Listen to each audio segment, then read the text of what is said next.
every single one of us understands what empathy is on a personal level, and that's because we are blessed with the ability to connect with other people, right? We're born with this biological power to connect with other folks, to step outside of ourselves and walk in someone else's shoes, to intuitively get where that person is coming from and get their feelings and their point of view.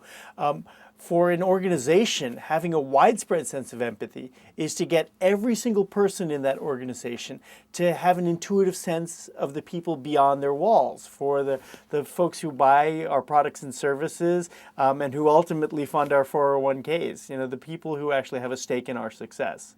And so we can get, not just the people in market research or marketing, but the people in R&D and finance and HR and IT and legal, everybody in a company, to have that kind of gut sense intuition for ordinary people, what we find is that companies do better as a result. The real power of empathy, and it's something that surprised us when we started looking at the topic, was yes, empathy will allow you to know things in your gut before the rest of us read about it in the Wall Street Journal. And yes, it'll give you the courage of your convictions to act on something and take a risk on something new.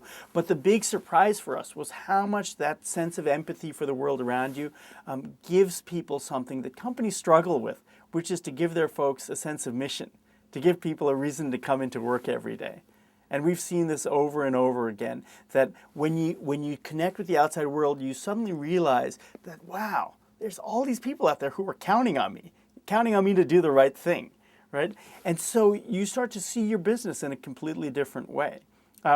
Target is a great example of this, where over the last 10 years, they have stopped competing with Walmart to shave a half a cent off the cost of a bottle of detergent. They are actually creating a community, and they're creating a place where people love to go hang out. We've seen moms who leave their kids at home with their husbands and have a girls' night out on a Friday night, and they go shop at Target together. And we've seen dads on a Saturday afternoon who, are with their kids and they don't know where to take them, and there isn't a park nearby, so they go hang out in Target.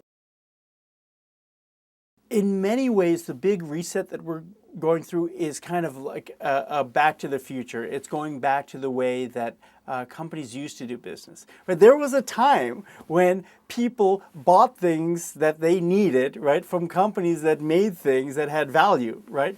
And what's happened is we've kind of let go of that as things have gotten more and more abstract, right? The financial service industry is poster child, for this. But I'm seeing a fundamental change, and it's getting back to saying, we need a gut level intuition and an empathy for people, right? So that we can actually solve their problems, because that's worth paying for. I'll give you one example, which is not in the book. I get called in to talk about innovation in companies, and I often say, okay, well, that's great. Well, I want to come in and talk about empathy. And they're often a little bit leery, because they're like, hold on, that empathy stuff sounds very touchy-feely. We're IBM or we're GE. We don't talk about that. We talk about, you want to talk about innovation. That's great. And so I have to spend half an hour on the phone convincing them, no, this is important. Empathy is the key to innovation. And I remember I was giving a talk at GE to 300 marketing managers, and we were talking about, why empathy matters and how it's actually the way that you can drive growth. And at the end of the conversation, as I was leaving the building, two guys came up to me, and each of them had worked at GE for over 30 years each. Right? So these are people who had worked at GE their entire adult life. And they told me, they said, you know what, you're absolutely right. Empathy is what we need around here. We need that gut sense. We need to get back to that. And you know what? That's how we used to do business before Jack Welch. And we've just been pushing the money around ever since.